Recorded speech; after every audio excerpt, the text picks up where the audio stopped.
Alhamdu wassalatu ala man ittahaqa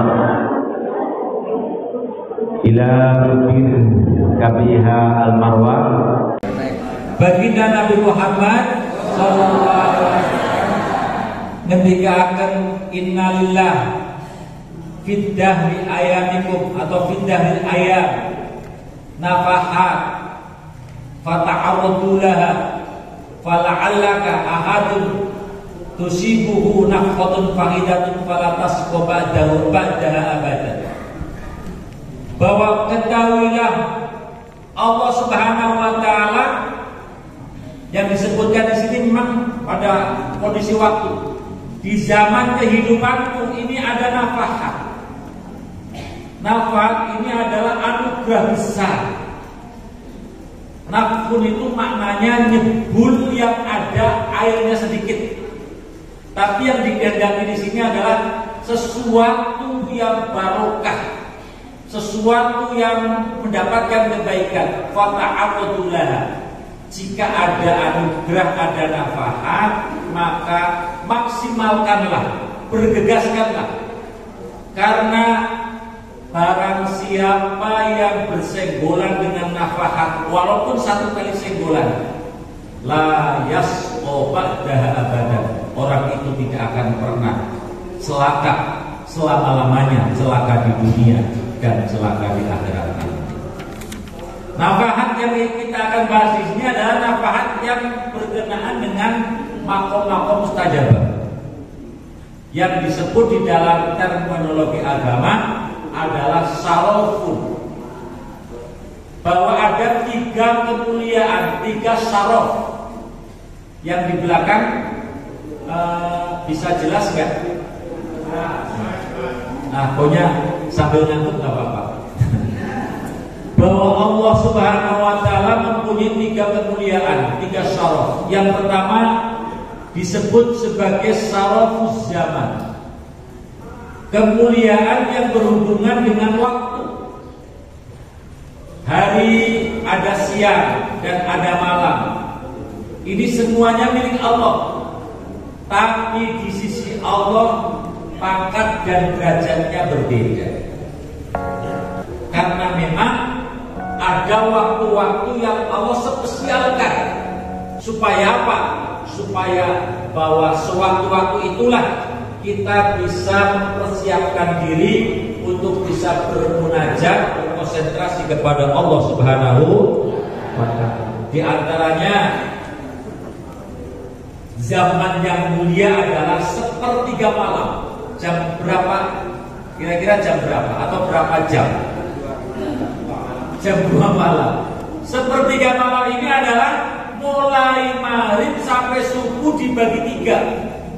Maghrib sampai 7, jam 7, 8, 9, 10, 11, 12, 1, 2, 3, 4, terus 5, 11 jam dibagi 3, berarti ada 3 jam lebih. Itu waktu istimewa. Allah turun di waktu itu. Hal min mustaghfir, ada orang yang minta ampun, ku ampuni dosanya. Hal min dal hajat, ada yang punya butuh, ku cukupi kebutuhannya. Ada orang yang berdoa, ku cesplengkan doanya. Doanya tidak akan pernah digabulkan oleh Allah. Itu disebut sebagai syarafuz zaman. Jam sepertiga malam, jam seperempat malam. Cuma saya tanya sama ibu-ibu, suami ibu kalau jam 3 malam bangun tidak, Bu? Yang bangun apanya? Itu yang padahal Nabi mengatakan fata'awwadullah, papatlah, maksimalkanlah. Karena apa? Mudah-mudahan saat kita bangun ada nafahat anugerah di zaman itu nyenggol kepada kita. La yasqa ba'daha abadan. Orang yang tersenggol anugerah Allah yang turun dan di sepertiga malam ini, maka tidak akan pernah celaka selama-lamanya. Allahumma insyaallah dengan di bulan Ramadan dengan sahur terus-menerus niki panjenengan bisa menyenggol nafkah. Mungkin ingat ya Bu ya, puasa itu wajib niatnya di malam hari kalau puasa wajib. Puasa wajib apa saja Bu? Ramadan, betul. Apalagi? Nadar. Kalau saya bisa besanan sama Ibu Paija, maka saya akan puasa Senin Kemis 5 kali. Ini namanya nadar Kak. Dilalah coy pada semene, tir pada irenge, kentir pada senenge. Nah, ternyata besanan wajib puasa enggak? Wajib. Kalau saya bisa haji, nanti sebulan haji saya mau puasa 10 hari. Ini puasa wajib. Wajib niatnya di waktu malam. 1 puasa Ramadan, 2 puasa nadar, yang ketiga puasa kifarat. Contohnya puasa kifarat. Di tengah-tengah Ramadan, bukan suami istri melakukan hubungan seksual. Setelah Ramadan wajib puasa 2 bulan berturut-turut. Itu namanya puasa kifarat. Atau ibu melanggar di sana, misal melakukan akad nikah, ini juga boleh dilakukan dengan puasa atau yang lain-lain. Ada kifarat, pakai dam, bayar, pakai diat, pakai beras, pakai domba.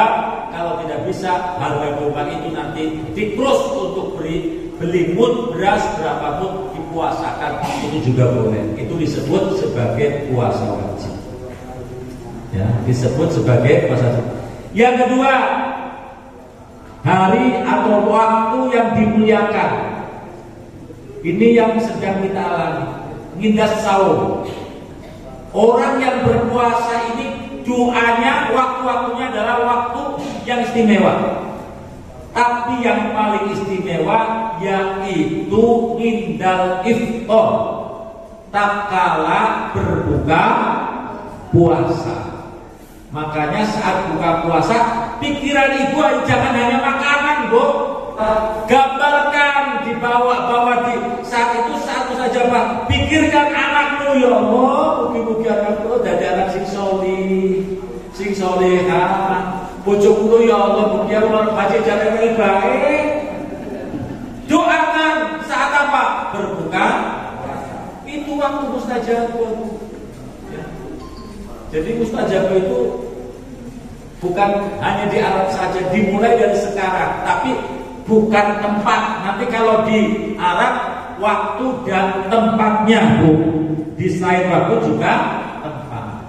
Saat panjenengan sujud itu juga mustajabah. Maka ada seorang ulama namanya Sufyan As-Tsauri, disebut sebagai As-Sajjad, tukang sujud. Dia kalau sujud belum naik kepalanya belum naik dari sujud, kalau doa ini itu belum disampaikan kepada Allah. Tapi terutama satu, saat sholat sunat. 2, jangan menjadi imam, karena jadi imam sujud dia jam ditendang mereka. Okay. Sebab orang-orang sekarang kalau imam kesuwen, makmumnya kesuwen. Betul nggak? Makanya saya sampai jam 11, tidak hanya 12. Atau yang paling jelas, doaul walid lil walad. Waktu saat ibu mendoakan anak itu adalah waktu yang sangat cepat. Jangan sampai keluar dari mulutmu gara-gara jengkel karo anak, bocah goblok ya. Insya Allah bojone anaknya jenengan, putranya jenengan menjadi anak yang goblok permanen. Gara-gara orang tuanya mendoakan kepada doaul walid lil walad, doanya orang tua terhadap anak. Kad doain Nabi li ummati, seperti doanya Nabi terhadap umatnya. Jangan sembarang ibunya werweran donga, Bu. Jangan sembarang doa jelek ditibakan kepada anaknya. Ini saya lihat ibu-ibu nek bapak-bapak insyaallah orang kayak ibu. Orang tuh udah makna bojone orang apa pakai orang. Bojone kan ya Allah bapak kula kudu selamat andalan kan nggih. Jenengan minggat, jenengan pesir, jenengan senang, bapak jenengan ora tahu doa. Ya Allah, bojoku lagi senam, muga-muga cakep seleong, sikile ora tahu itu kan. Jadi memang yang sering request itu ibu-ibu, monggo Bu, ya. Tapi request yang paling jauh yaitu saat ibu mendoakan anaknya. Terakhir ini berkenaan dengan Indonesia, berkenaan dengan Arab, dimanapun berada, yaitu tempat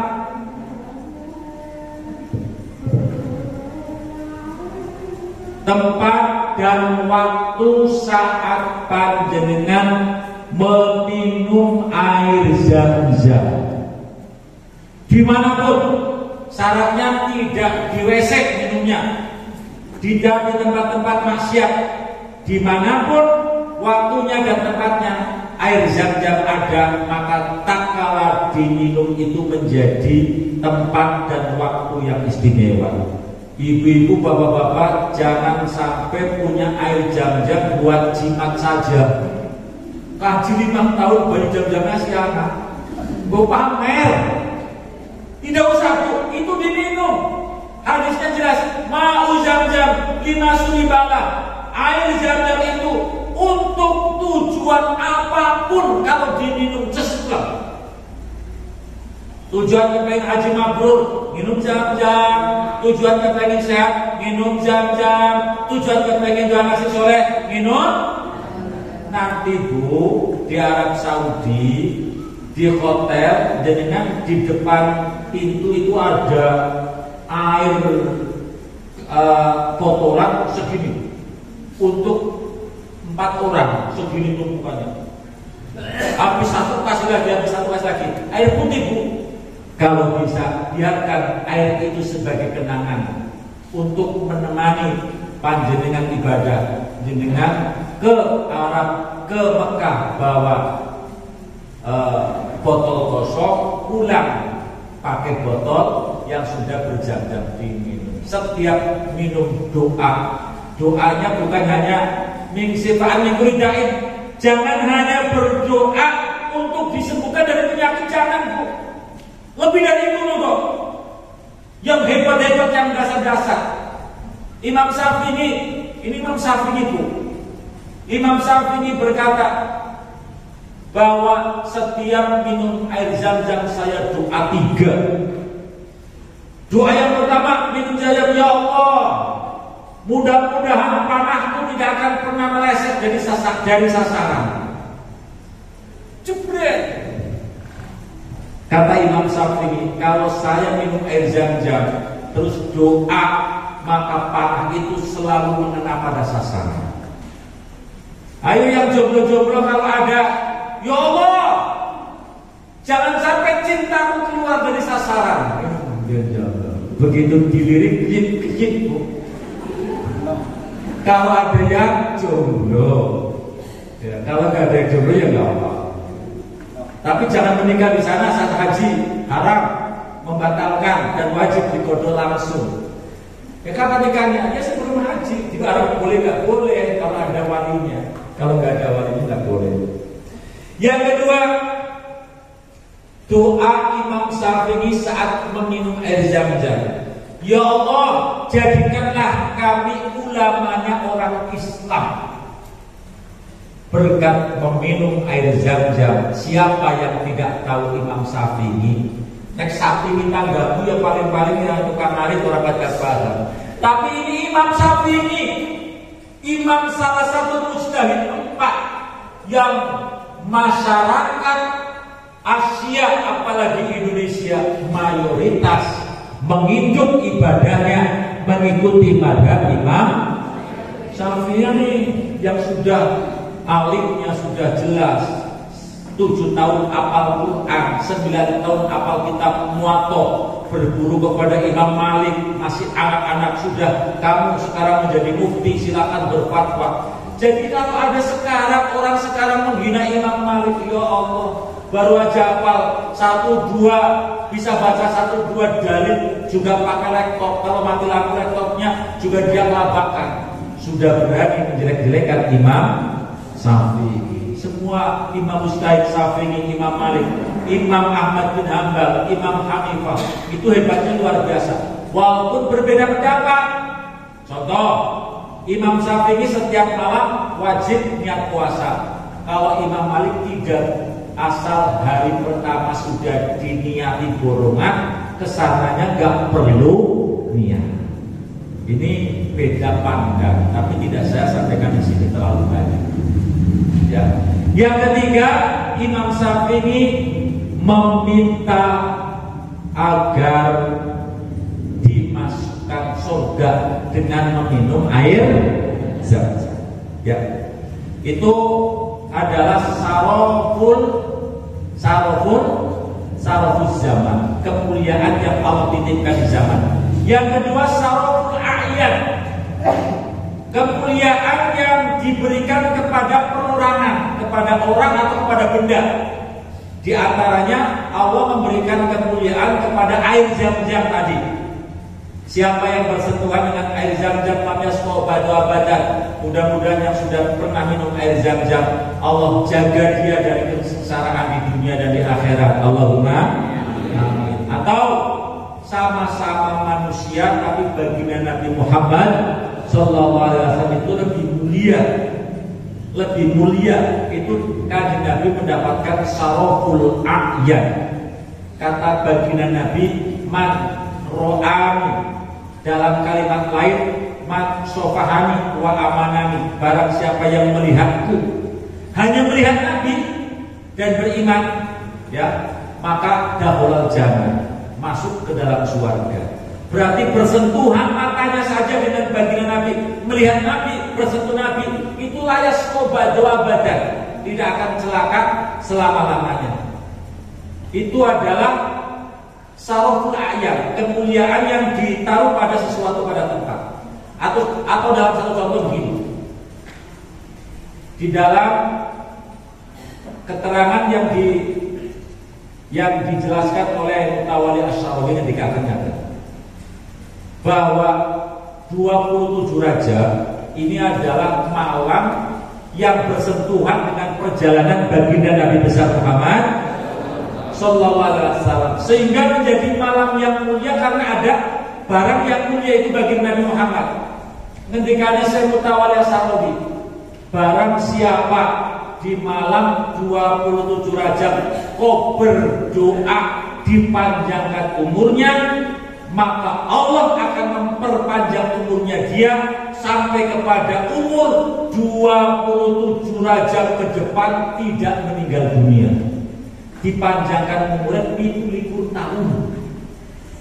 Satu kali Rajab, 2 kali Rajab, sampai 27 Rajab dia tidak akan, insya Allah, dipanjangkan umurnya. Kenapa? Karena di situ ada baginda Nabi besar Muhammad, kemuliaan, walaupun sing donga wong elek, apa maning wong apik, walaupun sing donga wong gendol lodong, apa maning kur gentotok lodong asih dianggap. Karena yang di situ bukan dilihat orang yang berdoa, tapi yang dilihat oleh Allah adalah orang yang mempunyai di situ, yaitu baginda Nabi. Maka di dalam ilmu hikmah disebutkan al-hikmatu as-siru fil kaffi la fil harfi. Hikmah, sesuatu yang Allah anugerahkan itu dilihat dari tangannya, dari siapanya, bukan dilihat dari tulisannya. Sama-sama tulisan butuhun. Mungkin anak-anak muda yang nakal tahu dulu tuh, pas keholik. Butuhun ini nek ditulis nang rokok, kemudian judulnya sebulna karo wedon, moyok karo wedone, apa maneh nek rokok banjo, mambune ora enak sih. Itu Bu, tapi kalau butuhun sing nulis sing ijazahi memang kiai top, ya cespleng. Tapi nek sing ijazahi Mas Nanda karo kula, ya gabol. Karena dilihat dari ijazahnya. Dalam satu contoh gini kasus, Mbak Umar Makuyuda pernah didatangi oleh orang. Matur, Mbak, ekonomi saya bangkrut. Saya dagang turun tingkat. Istri saya sudah tidak punya uang. Anak saya sudah 3 bulan tidak sekolah karena sudah tidak punya uang. Saya datang minta wiridan, Pak. Kata bapaknya sudah, wiridannya baca Fatihah 100, baca Qul huwallahu ahad 100. Temenan pulang. 1 bulan kemudian datang sudah hebat, pakainya sudah hebat, matur nuwun Mbak, cespleng Mbak, alhamdulillah Mbak. Ya wis ora apa-apa. Begitu sholat orang itu tidak sholat. Lalu kemudian habis sholat Mbak Umar tanya, kenapa kamu tidak sholat?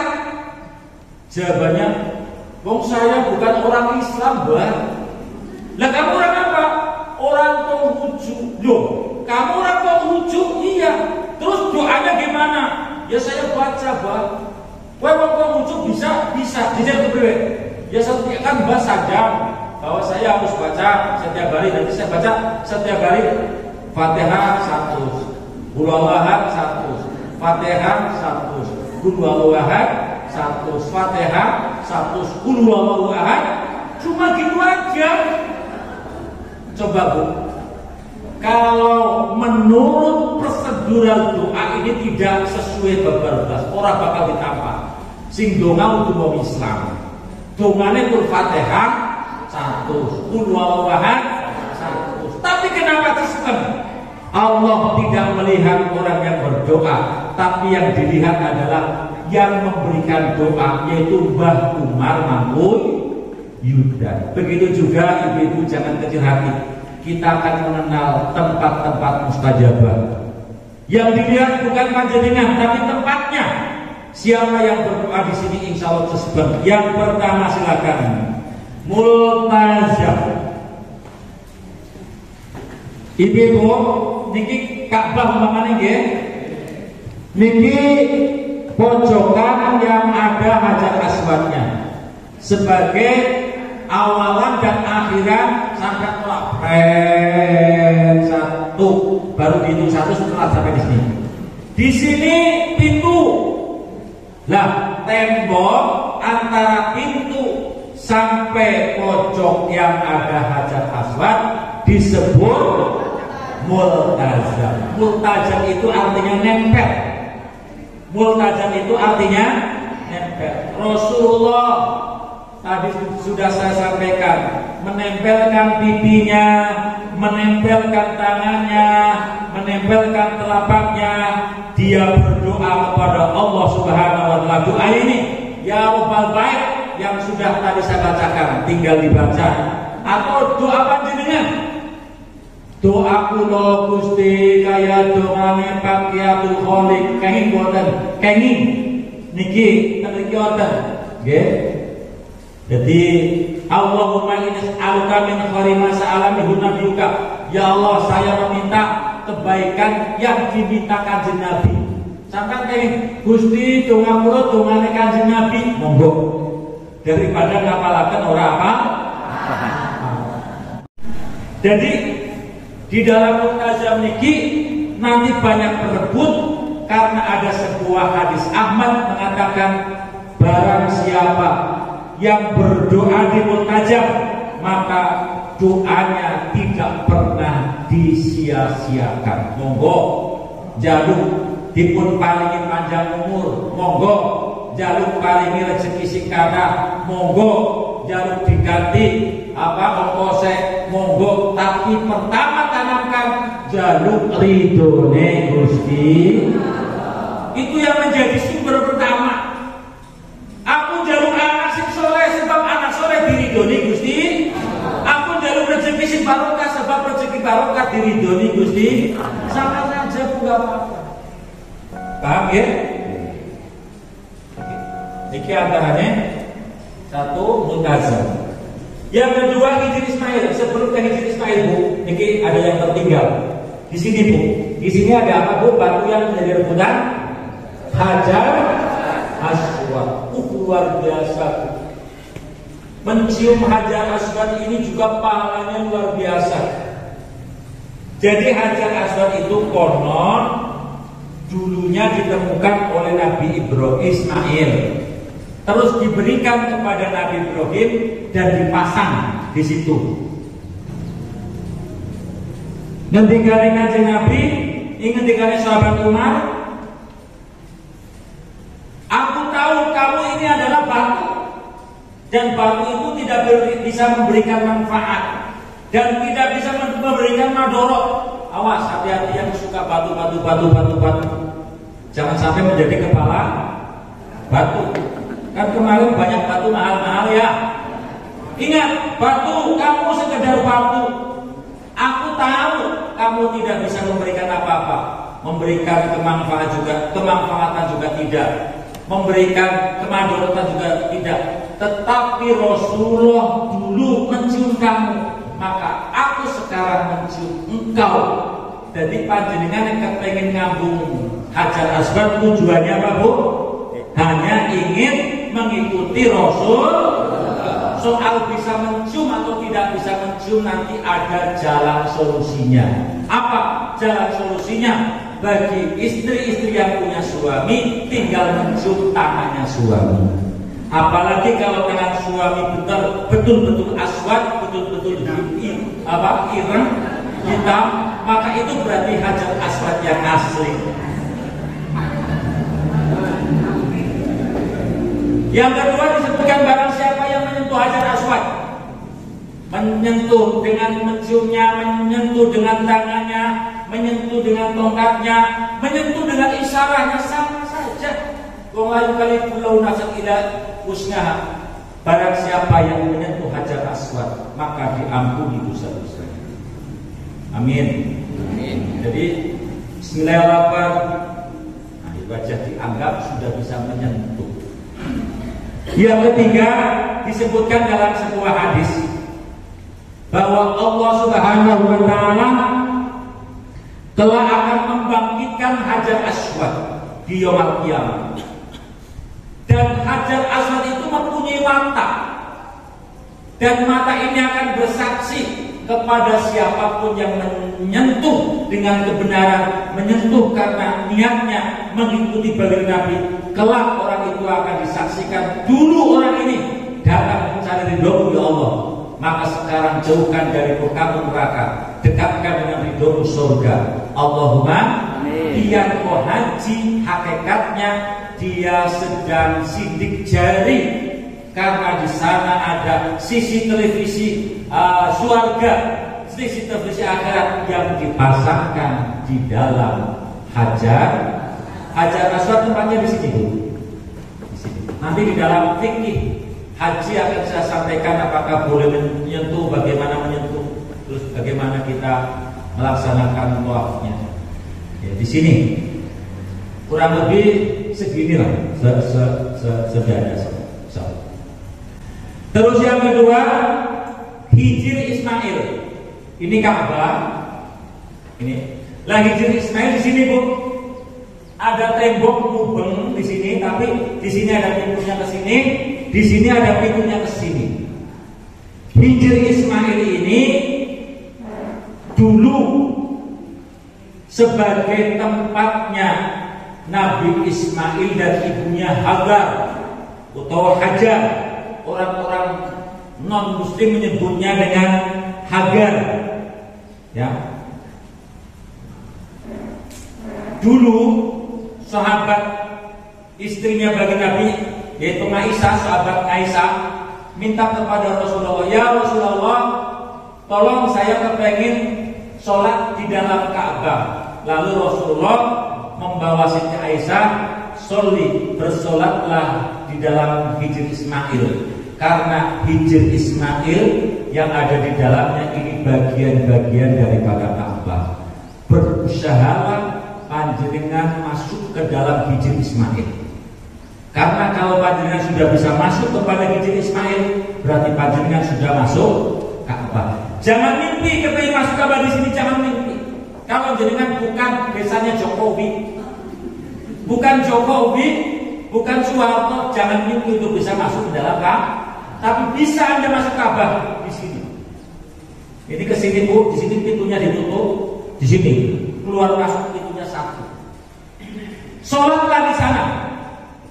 Sebagai apa? Ta'aruf, untuk menyentuh menyentuh batu kita, menyentuh tangan kita dengan sentuhan tempat-tempat yang mulia.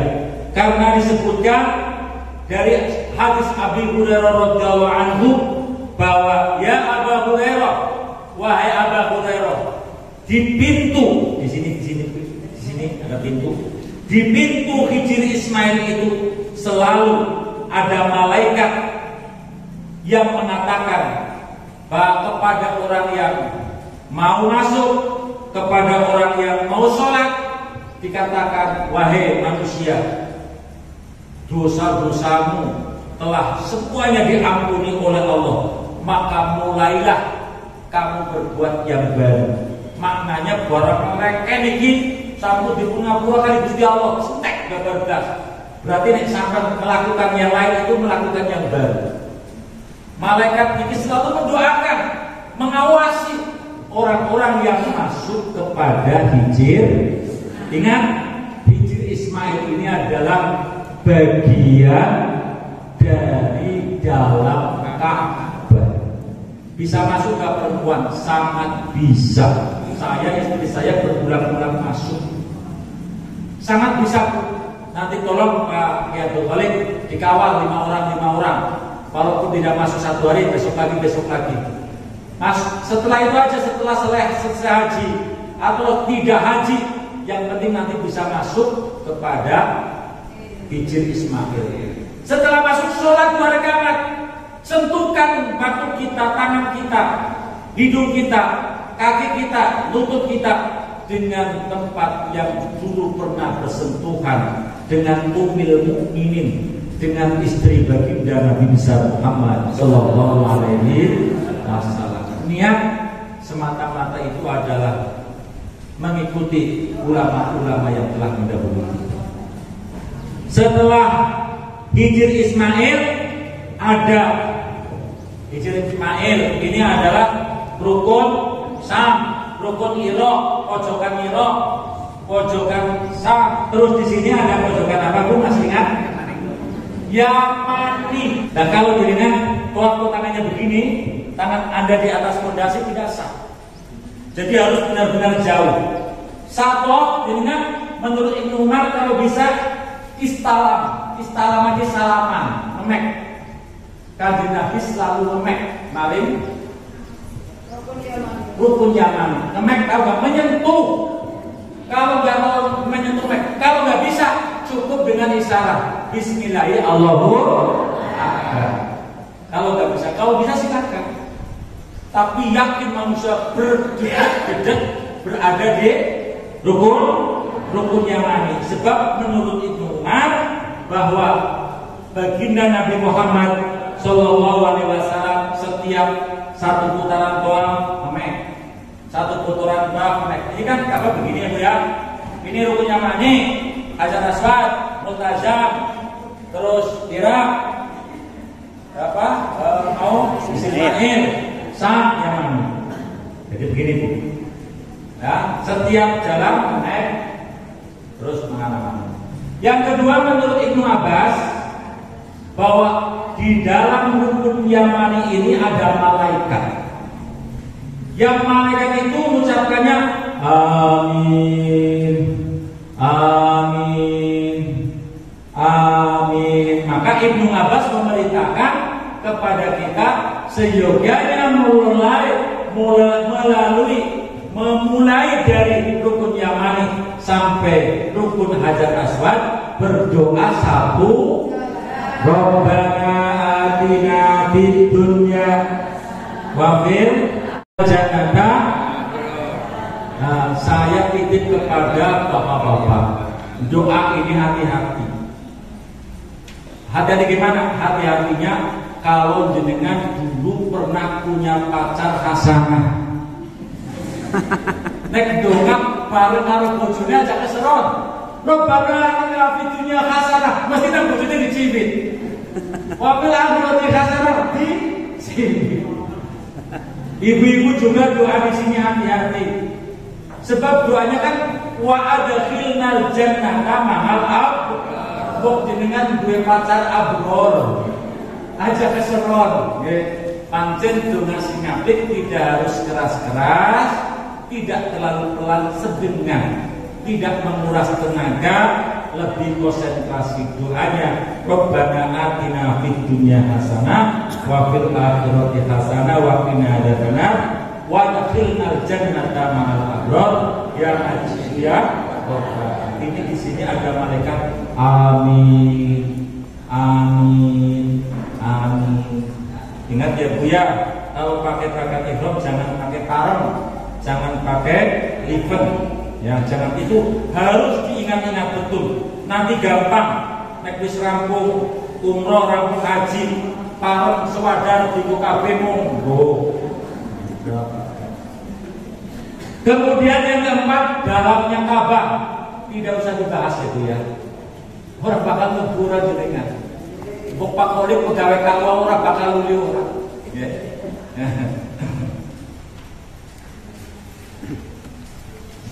Yang kelima, antaranya sofa dan marwah, baina sofa wal marwah. Ini ada hadis yang diriwayatkan oleh Jabir bahwa Rasulullah Shallallahu Alaihi Wasallam setiap masuk sampai kepada Gunung Sofa menghadap kiblat, terus Allahu Akbar, Allahu Akbar, terus berdoa. Doanya ada di sini Bu. Di perjalanan pertama, Allahu Akbar, Allahu Akbar, Allahu Akbar, alhamdulillah katsira. Ya, doa pertama melihat Ka'bah kan ada doa melihat Ka'bah, tapi saat di sofa ada yang halaman 10, ya. Doa di atas bukit sofa ketika menghadap Ka'bah. Terus kemudian kembali panjenengan melintasi di atas ada lampu hijau. Ada lampu hijau. Dulu baginda Nabi setiap melintasi lampu hijau agak lari-lari kecil bagi laki-laki berdoa Rabbi fir warhamhu wa takarram wa tazawwaj amma ta'lam innaka ta'lam ma lam ta'lam innaka antal azizul akram. Niki wonten dongane.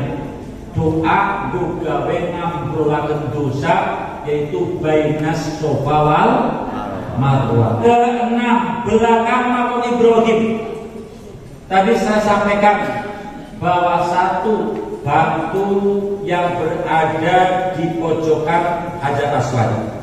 Yang kedua, batu yang berada di makam Ibrahim. Segini Pak Bu, ada ruangan segini, terus ada payungnya, terus kaca-kaca, di dalamnya ada batu.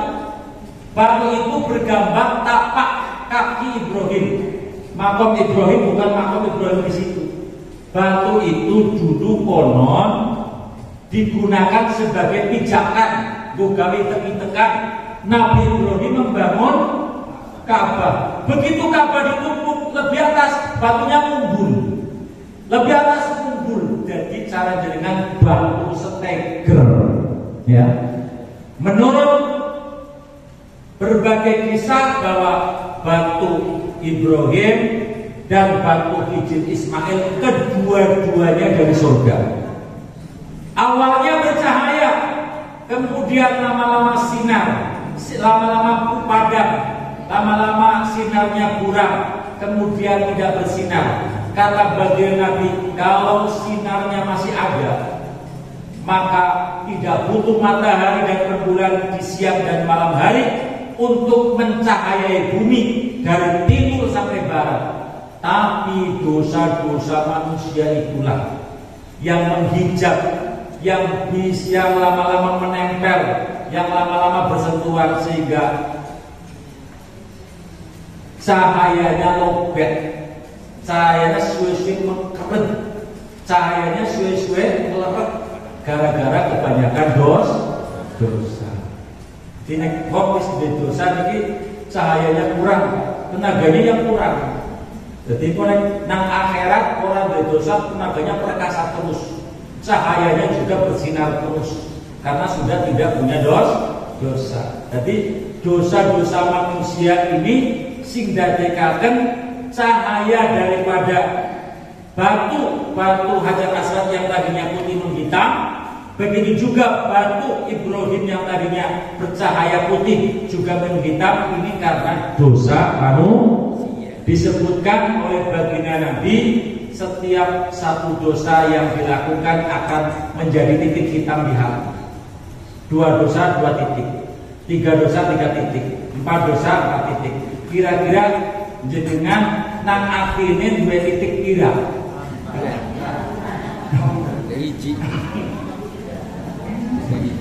Nah, hati ini kan seperti apa? Seperti kaca yang bisa untuk mengilu. Kalau tidak ada titiknya, maka sinar Allah disorotkan, baliknya banter. Begitu ada cahaya Allah, banter, mulutnya menyebut, banter, matanya membaca kebaikan, banter, tangannya melakukan kebaikan. Next sampean kira-kira ada cahaya Allah lelet, berarti hatimu, kaca hatimu sudah kebet dengan hitam. Allahu Akbar, Allahu Akbar. Langsung jegar melanggar apa malah tambah lekar. Tambah lekar berarti itu setrumnya nur yang masuk kepada hati sudah tidak bisa membias karena banyaknya dosa. Maqam Ibrahim, masih Maqam Ibrahim. Ya. Maqam Ibrahim adalah tempat yang mulia karena di dalam Al-Quran surat Al-Baqarah ayatnya 125 disebutkan, saya ambil Maqam Ibrahim sebagai musola, tempat sholat. Mulai dengan pakai boleh sholat di dekat belakang Maqam Ibrahim kalau bisa, nggak bisa mundur lagi, nggak bisa mundur lagi, nggak bisa mundur lah. Yang penting kamu searah dengan Maqam Ibrahim alaihissalam. Sini Maqam Ibrahim, sini Hajar Aswad. Di dalam tengah-tengah Hajar Aswad Anda melihat ke atas ada mizan. Bukan berarti timbangan, tapi bermakna talang. Di bawah talang mas ini banyak ulama mengatakan tempat cesplem kagum gawe donga maring Allah Subhanahu. Apalagi panjenengan mau mandi dari air talang mas yang ada di Ka'bah. Itu ada kedua keberkahan. Satu, air yang turun dari langit belum pernah menyentuh apapun, pasti berkah. Karena itu adalah air kunjungan dari Allah Subhanahu wa Ta'ala, belum melalui siapapun. Yang kedua, air itu pernah menyentuh tempat yang mulia, Baitullah, menyentuh dinding-dinding Allah. Kemudian setelah menyentuh mengalir, disentuhkan kepada badan Rasulullah beliau. Insya Allah layas badan tidak akan pernah celaka selama-lamanya. Nanti kalau di Mekah ada hujan, langsung lari ke Mekah, berebut ke tempat Hijir Ismail, mandi di sana. Kira-kira bisa membuat. Ya mudah-mudahan bisa. Biasanya ada hujan, Walaupun 1 kali, 2 kali, 3 kali ada hujan, tapi dilalah naik pas kaki alam dan tringkel, kemudian jam 3 malam. Jadi talang mas di bawahnya juga tempat yang mustajab. Yang nomor 7 Musdalifah. Nah, ini Masy'aril Haram. Jadi banyak ulama yang mengatakan Masy'aril Haram, tempat-tempat syiarnya Allah yang dimuliakan. 1, Arafah, Musdalifah, Mina, niki kabeh tempatnya adalah mustajabah. Afdhul doa, utama-utamanya doa adalah doa yang dipanjatkan saat di padang Arafah. Kemudian doa yang dipanjatkan di Musdalifah juga baik, di Mina juga baik. Tapi yang terbaik memang di Arafah. Saya kembali mengulang bagi ahli hisab, tolong berpindah madhab kepada madhab ru'yah. Hentikan dulu hisabnya, hentikan dulu merokoknya. Paham ya? Jangan sampai Arafah tempat yang padang jenengan malah merokok merek namuat. Arafah tempat mustajabah yang jenengan bersentuhan dengan tempat itu, tidak celaka selama-lamanya, tidak masuk neraka, malah sampai bolak-balik gawani neraka, ngerekna cerek demi neraka. Tolong pokoknya begitu berangkat haji ibu operasi, bapak-bapaknya jauhin gawa rokok. Haji itu kan cuma 5 hari, Nggih, tanggal baru sama 10, 11, 12. Ya, bintang dina arep mangkat haji, operasi rokoke umpet nak kabeh ya Bu ya. Nah, temenan Pak, wis tobat sedilalah aja merokokan karena kita mau kepengin bersentuhan dengan tempat-tempat yang mulia. Yang terakhir, raudhah. Raudhah itu adalah tempat disebutkan oleh junjungan agung Nabi besar Muhammad sallallahu alaihi wasallam, ma baina baiti, jarak nih, ini rumah kiblatnya mana kiblatnya di sini? Sama ya? Ya, ya. Ini masjid. Ya, ini masjid awalnya. Ini masjid. Kemudian ini di sini pengimaman. Ya, dulunya. Ini rumahnya Kanjeng Nabi. Berarti nang kibule. Ini rumah, ini masjid, ini pengimaman di sini. Ma baina baiti, tempat antara rumahku wa mimbari, dan antara mimbar. Di sini ada mimbar, mimbarnya kan Nabi. Di sini pengimaman, di sini mimbar. Tingkat 3. Raudhatun min riyadil jannah, taman surga, taman dari taman-taman surga. Jadi tempat inilah yang menjadi berebut. Sekarang pakai aplikasi bisa itu, aplikasi. Jadi setiap pakai sampai badai berebut, kalau sudah pakai aplikasi, sodorkan kepada pegawainya bisa masuk. Nah itu setelah masuk di sana, di sini ada tuntunannya, ada doanya nggak di raudhah? Ya, doa di raudhah sampean mengucapkan Bismillahirrahmanirrahim Rasulullah. Terus sekarang ini raudhah, ya, ini tadi itu. Ini masjid, ini raudhah, ini makam. Berarti kalau Anda di sini, Anda sedang, kalau Anda sholat di sini, di samping kiri Anda ada makam. Maka di sini ada doa, Assalamualaikum ya Rasulullah, salam sejahtera untukmu ya Rasulullah, kekasihku kau.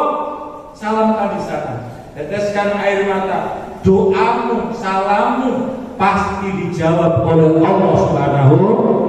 Doa ini dan doa yang kamu kendaki. Doa pribadi boleh, tapi utamakan doa yang pertama, yaitu mencari ridho Allah. Terus kemudian mencari sesuatu, segala fasilitas yang diridhoi